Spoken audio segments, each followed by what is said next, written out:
Hi everyone, it's Justine from the Sacred Heart Homestead. I'm a wife and homeschooling mother of 6, homesteading in Eastern Ontario. Today I want to show you all what it's like around here when I'm not feeling my best.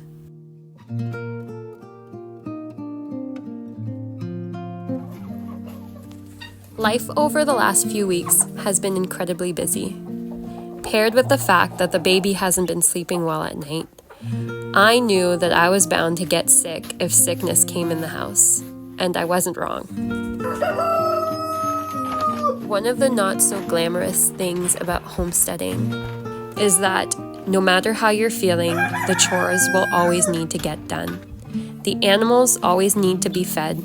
They don't care that you're running a fever. They don't care that you feel like you're dying. They need their food, and they're going to be rude about it until you get it for them. On those days, you might be a little late getting out there, but eventually you know you're going to have to get out of the house, bundle yourself up, and take care of those animals. On those more difficult days, I like to remind myself that I didn't choose homesteading because it was the easy life. I wanted the challenge, I wanted to grow, I wanted to develop as a person. And if I have no challenges to overcome, how is any of that going to happen? The office of motherhood is quite similar to homesteading in the sense that we do not get a day off if we're sick. We don't get to call in. We don't get to lay down and sleep all day. There are little mouths to feed and children to dress and a house to take care of.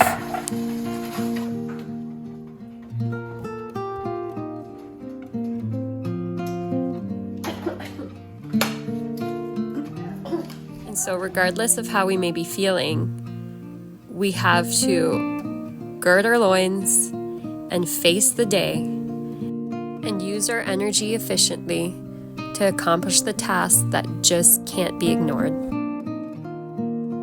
I decided to make a Dutch Baby pancake because that is one of the easiest breakfasts. I'll link my recipe below, but it's just eggs and sourdough discard. I wanted to show you guys how to tell if an egg has a little crack in it, which sometimes happens. So if you push on either side of the egg, the top and the bottom, you'll see that if there are any cracks, the crack will appear. Don't push too hard because you don't want it to explode in your hand, but that's always a good way to find out if there's a crack in your egg, and if there is, you can give it to the dogs or toss it out so that you don't get sick because the egg has a protective bloom on it, and as soon as that is shattered, then bacteria can get into the egg and make you sick.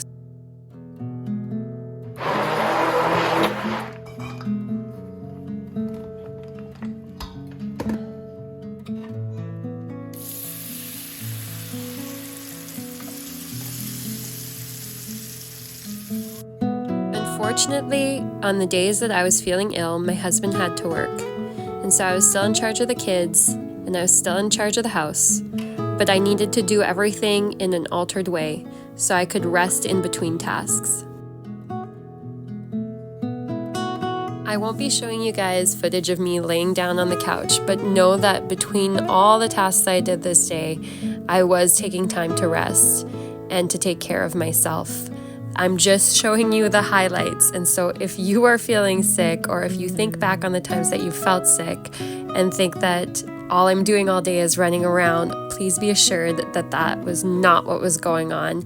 This is only the things that I could not wait to get done.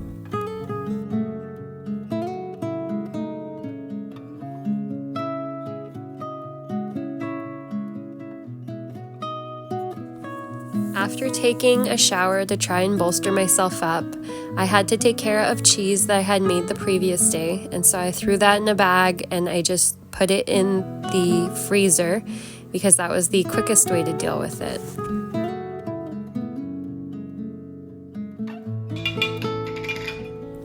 I also had too much milk accumulating in the fridge and I needed to clear some, so I took out about 3 gallons of milk. I skimmed the cream off and I decided to make a really quick fresh cheese in my Instant Pot and then use another gallon to make some chocolate milk to get those milks out of the way as quickly as possible. I took 2 gallons of milk and I added it to the Instant Pot, and then I hit the boil function, which will bring it to 180 degrees. While I was waiting for that, I got the chocolate milk going. So to a measuring cup, I added half a cup of cocoa, half a cup of maple syrup, half a cup of hot water. I whisked that all together, and then I divided it evenly between 2 half gallons of milk.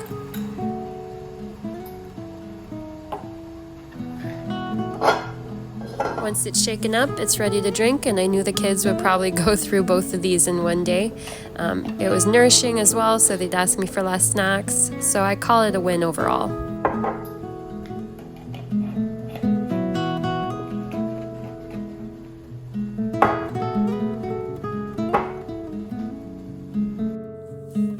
Once the milk had come to a boil in the Instant Pot, I added 3/4 of a cup of white vinegar, stirred it around, and I let it sit for about 5 minutes.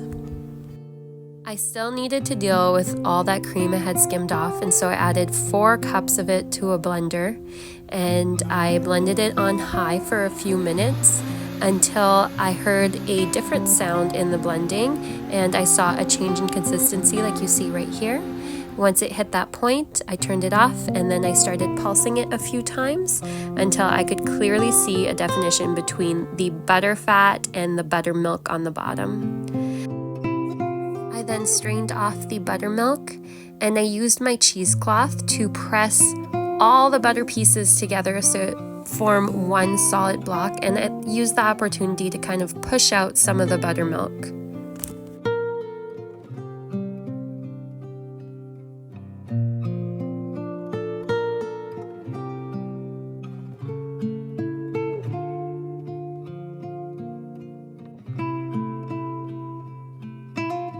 Once I had a solid mass of butter, I brought it over to the sink and I started rinsing it with cool water, pushing out the buttermilk, folding it back and forth until I couldn't squeeze any more buttermilk out of it.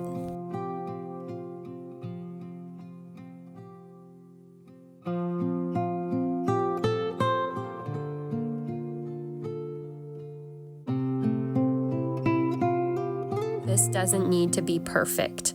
It just needs to be sufficient. I used to spend way too long doing this, and now that I've decided I need to just get it out, I'm just happy if it runs relatively clear. Once I'm done doing that, I'm going to add a little bit of salt. I just sprinkle it on. I never really measure. Just kind of cover whatever amount of butter I have, and then I press the salt into the butter, and that acts as a preservative as well. And I will wrap up my butter, and I usually freeze it for longevity if I already have butter in the fridge.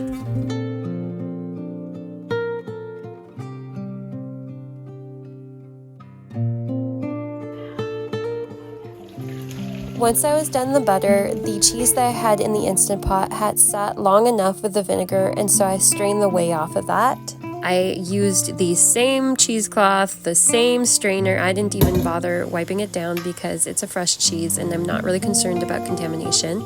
And once I finished straining off the whey, I added it back to the bowl, and I added 2 teaspoons of salt on top, and I mixed it in quickly. If you like a ricotta or like a very soft cheese, you can just leave it this way and eat it exactly like that. I know some people who might add some cream back to it and eat it kind of like a cottage cheese. But this time around, I wanted a cheese I could slice and give to the kids as a snack. So I put it back in the cheesecloth in the strainer, and I pressed on it and put a weight on top to strain out most of the whey. I left that whole thing on my counter for about an hour, and when I was done, the cheese had all pressed together, and I was able to store it in the fridge just like that as a snacking cheese.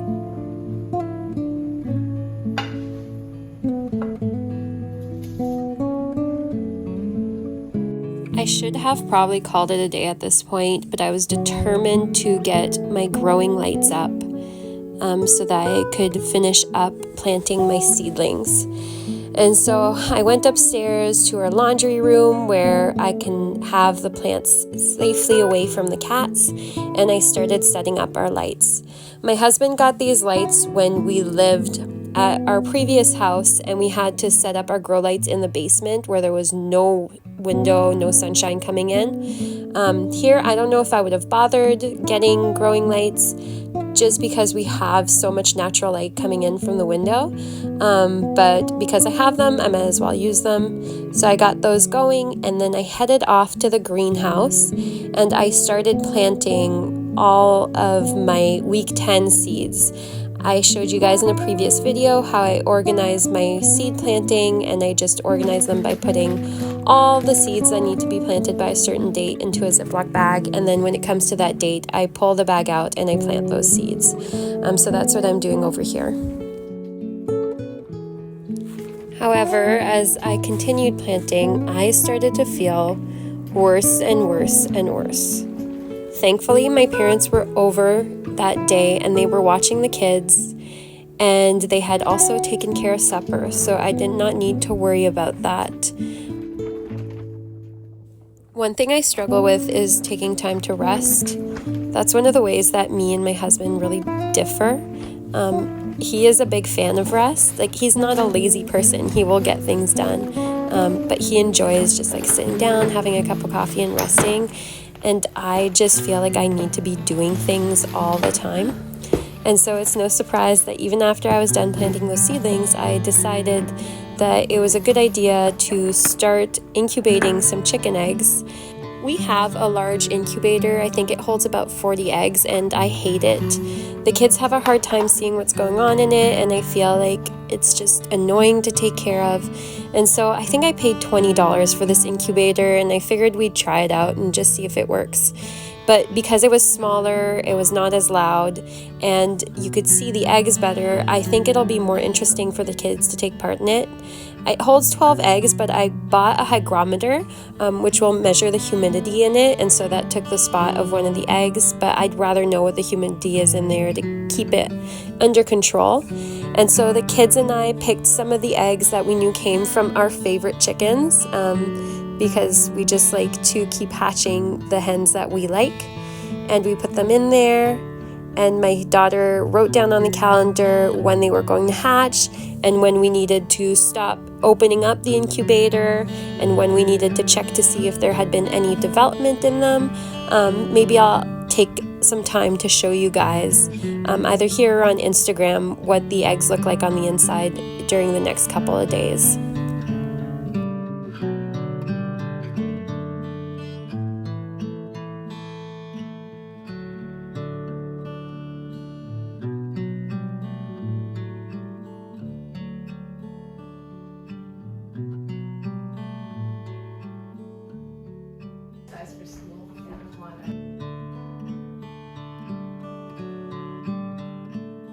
Later on, I noticed it was going to be Passion Sunday the following day, and so it's the custom to cover all our crucifixes and religious imagery in purple cloth, because in the Gospel for Passion Sunday, Jesus goes to hide himself. It's always a good reminder that this is the time to get really serious about Lent, and that this is the last little bit of it. The next day, I woke up too sick to get off the couch, and so I'm not going to bore you with any details of that day, which just included me laying there. And so I'm skipping forward to the day after that, which is a Monday, and we needed to get homeschooling done, even though I still felt very crummy. Regardless of how I'm feeling, I always try to make school a priority. Since my kids do thrive on routine, I did not want to skip a day, and so we just went ahead and did all the basics, so reading, writing, and math. And even that was a lot for me, so we ended up having to do half our lessons from the couch, which is absolutely fine.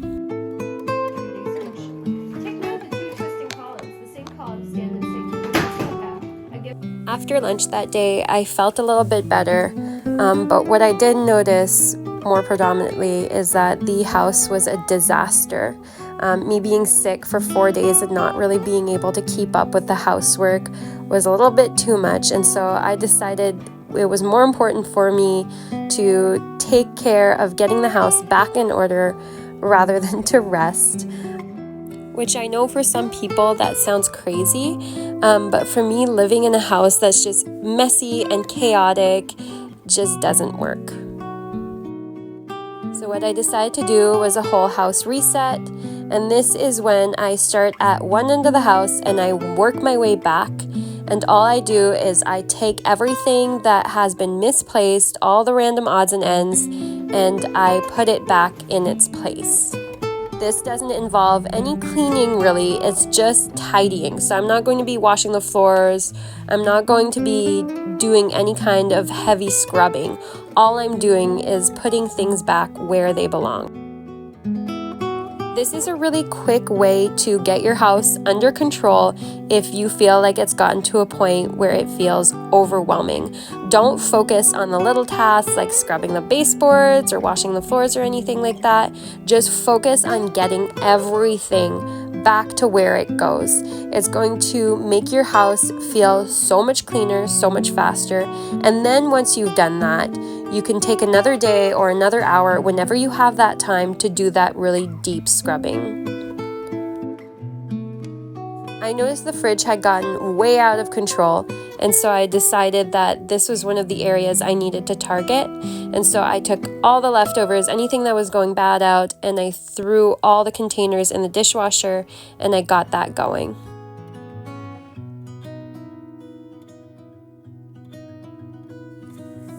Even though the last few days were pretty rough, it left me a lot of time to think about how Jesus gave us an example on how we are to suffer.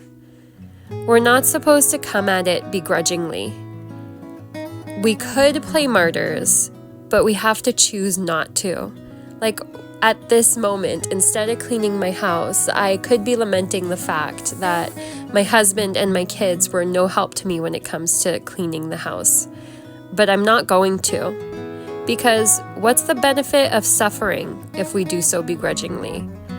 Then we miss out on the opportunity to grow closer to God and also to offer up that suffering.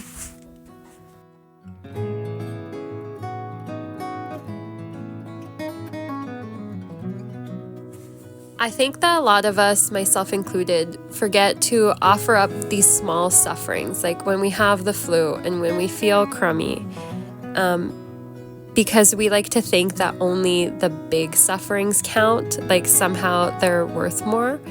But God sees all those little sufferings. He sees when we're feeling unwell and we die to ourselves and decide to take care of the children. He sees when we clean up our husband's messes without going to whine or nagging at him. He sees all those little moments. And you know what? They count.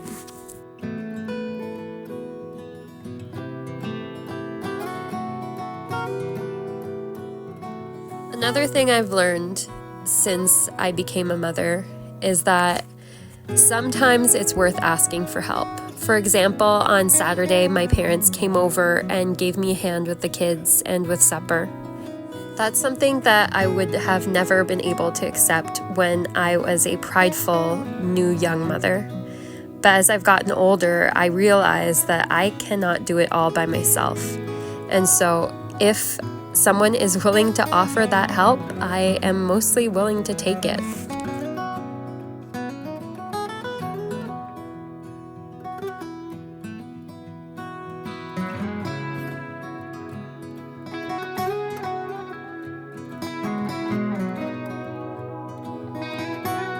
After the kids were done school, they gave me a hand finishing up the house reset by helping me clean the playroom.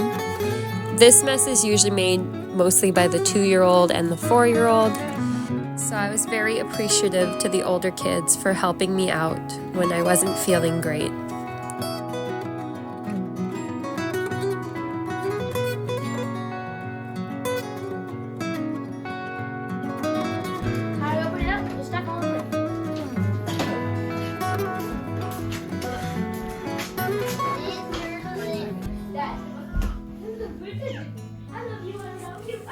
Over the last few days, I've started to feel much better than I was. It's nice when you get over a cold and then you're finally able to get back to your regular self. I have been thankful though, and I have been thanking God for the opportunity to suffer, because it's through suffering that we become more like Him. And that's all I have for you this week. If you guys enjoyed this content, please go ahead and hit the like button. And if you haven't subscribed already, do so. I'm back every Thursday with a new video. I'll see you all next week.